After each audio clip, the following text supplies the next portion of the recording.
The day you crossed paths was not a random day. It was a whisper from heaven, a crossing of two lines that had been charted long before you could name desire. You were not a coincidence in his world. You were an answer, a response to prayers he forgot he had whispered into his pillow.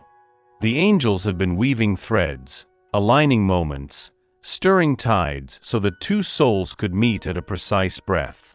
They knew that in your eyes he would see his own reflection, that in your voice he would hear the echo of promises made before birth. There is a shifting now. You feel him near and far at once. The bonds that seemed so tight are loosening and tightening in new rhythms. Do not fear this change. It is not rejection. It is an invitation to see beyond the obvious. Your path bends because you must see more of yourself. His path bends because he must meet his own shadow. The angels are not punishing. They are guiding both of you to fuller versions of yourselves. They whisper, "We have not abandoned you. We guide you through detours so you may find the road home. Remember that you were not chosen because you were flawless. You were chosen because your heart could hold another soul in tenderness. When he cannot stay, it is not your failure. It is his own unhealed story calling him back to his cave. Let this knowledge comfort you. Let this waiting teach you trust. Your mission is not to chase. Your mission is to remain in your essence, rooted in faith that what belongs to you cannot be lost. For I know the plans I have for you, declares the Lord, plans to prosper you and not to harm you, plans to give you hope and a future. Jeremiah 29 verse 11. You sense his presence even when he is miles away. He steps back into your life with a softness that makes your heart flutter again, then slips back into silence just as quickly. This pattern is not meant to confuse you. It is revealing his inner world. He returns because he feels everything when he is near you. He hears the laughter that heals him, smells the comfort of your home, touches the warmth of your hands. These sensations wake parts of him he thought were long asleep. They scare him as much as they soothe him. He retreats not because you are too much, but because he is afraid of feeling this depth. He has been taught to guard his heart, to hide behind logic and avoidance. In you, he cannot hide. The angels lean close to you and say, "Do not take his flight as a judgment of your worth. See it for what it is, a man confronting his own vulnerabilities. You cannot heal him by holding tighter. You heal by staying soft, by trusting that what is true will find its way back without being forced. Between his arrivals and departures, you are learning your own dance. Each time he leaves, you are invited to sit with yourself. You listen to your own heartbeat, notice the spaces where you hold tension, feel the memories of past abandonments. These moments are gifts disguised as aching. They teach you to be with yourself without distraction. They show you that you are whole even when someone else's attention fades. When he knocks again, greet him with the same warmth. But do not lose yourself in waiting. He must learn his own lessons. You must live your own life. Distance feels like a winter sky that will not yield to dawn. You look out and see only shades of gray where once there was color. It is tempting to call this the end, to write the story as tragedy before it has concluded. Yet darkness is not always final. Sometimes it is necessary for you to see what glows within. The angels remind you, we dim the lights around you so you will notice the flame that burns inside. When he steps back, when life feels paused, you meet yourself more honestly. Silence is uncomfortable because it amplifies your thoughts. You replay conversations, you question your laughter, you wonder if you should have held back. This is the mind searching for control in an uncontrollable situation. Breathe. Remember that his withdrawal is part of his journey. He is not abandoning the connection. He is learning to recognize his own light. Meanwhile, you are called to return to your own joys. Open that book you left unread. Sit beneath a tree and let the wind remind you of the world beyond this waiting. Sing, even if no one is listening. Do not rush the night. Stars appear when the sky grows darkest. In the same way, insights come when you stop resisting what is. The distance is creating space for both of you to grow. When you meet again, you will bring more of yourselves. You will not be two halves seeking completion, but two whole beings choosing companionship. Trust that the angels see from above. They hold a lantern for you. The path is still there, even if you cannot see each turn yet. Walk gently. You are not lost. You did not plan to heal him. You were simply being yourself. Yet something in the way you listened, in the way you smiled without demanding anything in return, slipped past his defenses. He has worn armor for so long that he forgot it was there. With you, he felt safe enough to set down his shield, if only for a moment.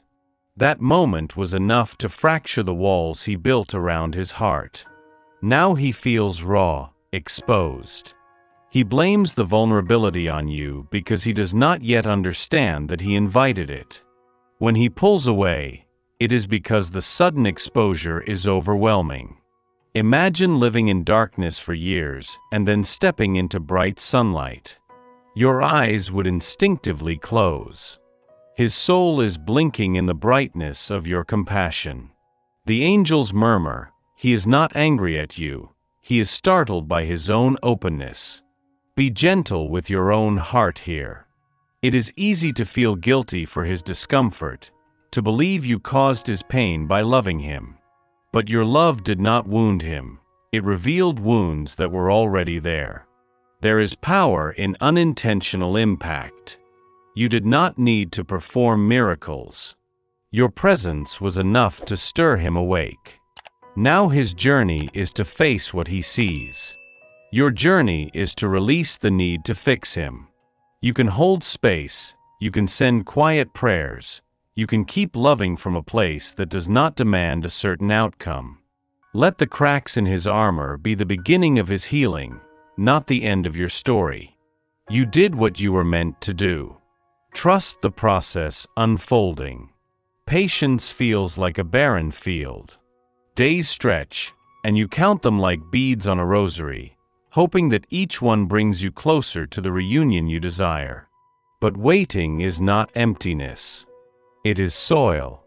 Beneath the surface, unseen roots are growing, strengthening, preparing to support a bloom that will not wither at the first sign of heat.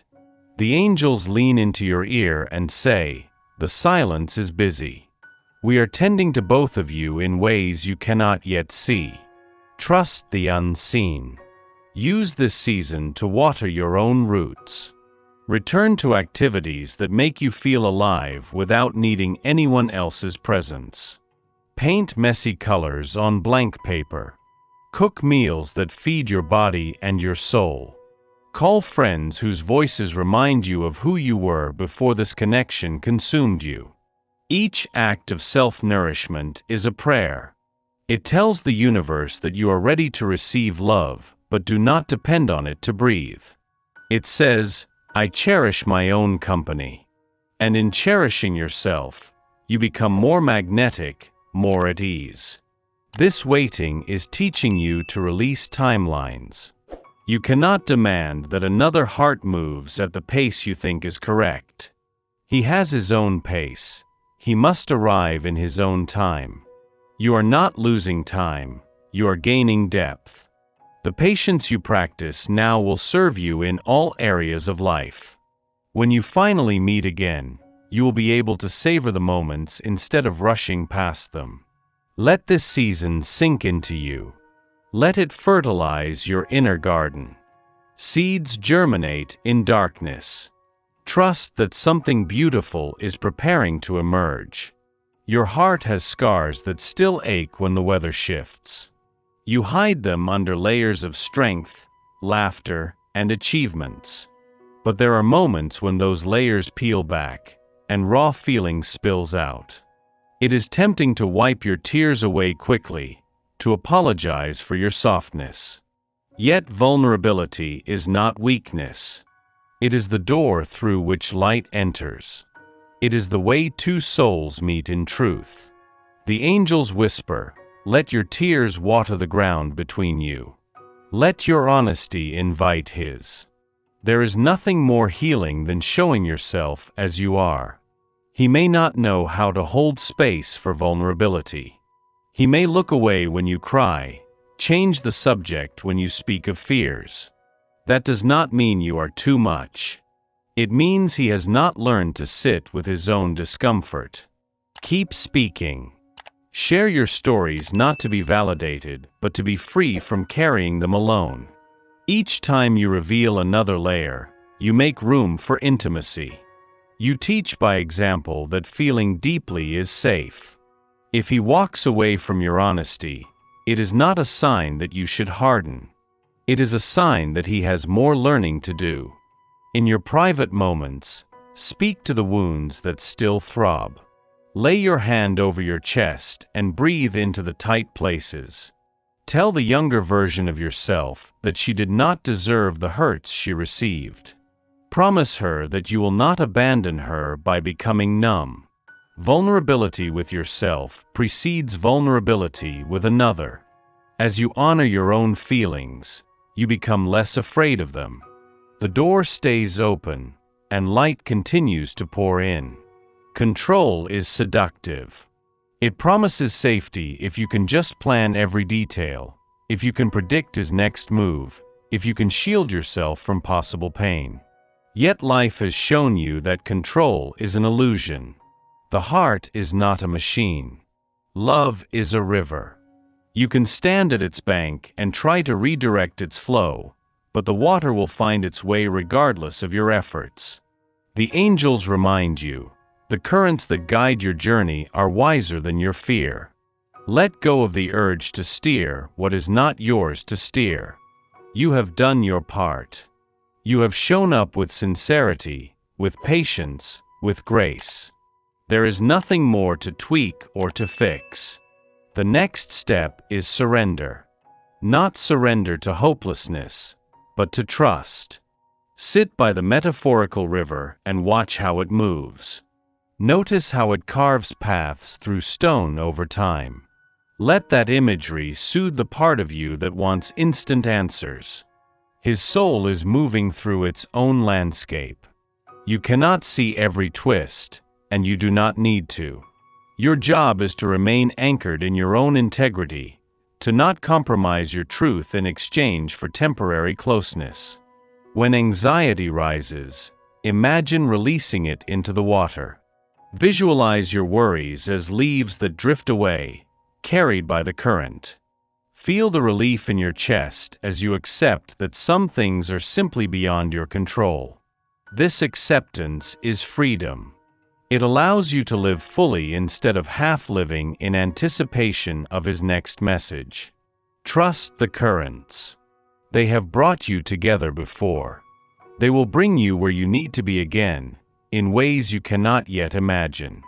There is a road that your eyes cannot yet see. It stretches beyond this moment, weaving through forests, over hills, across rivers you have not dreamed of. You are walking it, even when you feel stationary. The angels are your companions on this path. They lay markers that appear as coincidences, dreams, repeated songs on the radio. Each one is a gentle nudge, a reminder that you are not alone. They whisper, "Trust the signs." We direct you through intuition when logic fails. When doubts consume you, place your hand over your heart and listen for the quiet guidance within. Remember times when you felt drawn to call someone at the right moment, or when you took a detour and discovered something perfect waiting for you. These are not accidents. They are evidence of an unseen hand. Lean into this knowing now. If you are meant to reunite, you will, not because you forced it, but because paths meant to cross do. In the meantime, follow the guidance that arises from stillness. If you feel called to write, to travel, to rest, honor that call. Your steps today shape the future in ways you cannot measure. At the end of the day, surrender your questions. Speak them aloud. Hand them over to the divine. Trust that the same force that orchestrated your initial meeting is still at work. You do not need to know the entire map to take the next step. In all your ways acknowledge Him, and He will make your path straight. Proverbs 3 verse 6. There will be nights when tears catch you off guard, when a memory of His laugh or the way He looked at you cracks open a tender place. You may feel frustration at yourself for still feeling so deeply. You might tell yourself to move on faster, to be stronger. But tears are not regressions, they are releases. They carry salt that cleanses old wounds. They mirror the sadness He carries too, even if He never shows it. The angels murmur, "Let the tears fall." They are prayers your mouth cannot speak. When you cry, you are not only grieving what is missing, you are creating space for something new to enter. Pain leaves as it is acknowledged. If you share your tears with trusted friends, you build bridges. You learn you are not alone in this human vulnerability. You hear stories of others who have loved and lost and loved again. This shared humanity softens your judgment of yourself. It also softens the way you see Him. Instead of labeling Him as distant or cold, you may begin to see His avoidance as a protective mechanism He learned in a world that does not always welcome emotional men. In your prayers, speak both of your names. Ask for healing to flow into His life as much as your own. Wish Him the courage to face what He fears. Wish yourself the grace to feel without drowning. And listen, not just with your ears, but with your heart. It may not be His voice you hear, but a sense of peace that settles, a warmth that fills your chest. My grace is sufficient for you, for my power is made perfect in weakness. 2 Corinthians 12 verse 9. There is a moment when you realize that clinging only causes you pain. Acceptance does not mean you loved less. It means you honor the truth as it is, not as you wish it to be. You can love Him and still let go of the outcome. You can hold the memories with tenderness without trying to recreate them. This release is not a giving up, it is a sacred surrender to the flow of life. The angels lean close and say, "Your heart was never meant to be a cage." Love is a bird that perches willingly. If it flies away, trust that it learned something from resting on your branch. In acceptance, you reclaim your energy. You stop pouring it into what you cannot control and start investing it in what you can. Your own growth, your own joy, your own purpose. You begin to see that the love you gave was a gift to yourself as much as to Him. It stretched your capacity, it taught you to feel, it brought you closer to divine love. You may still hope. Hope is not forbidden. But hope without attachment feels light, not heavy. It allows you to be surprised by life rather than disappointed. As you accept, you may feel a calm that had been missing, a quiet trust that whatever is meant for you will not be withheld. This peace is not passive, it is alive. It inspires you to create, to connect, to explore. It opens you to love in new ways, perhaps with Him again, perhaps with someone else, perhaps with yourself in deeper intimacy. Be still, and know that I am God. Psalm 46 verse 10.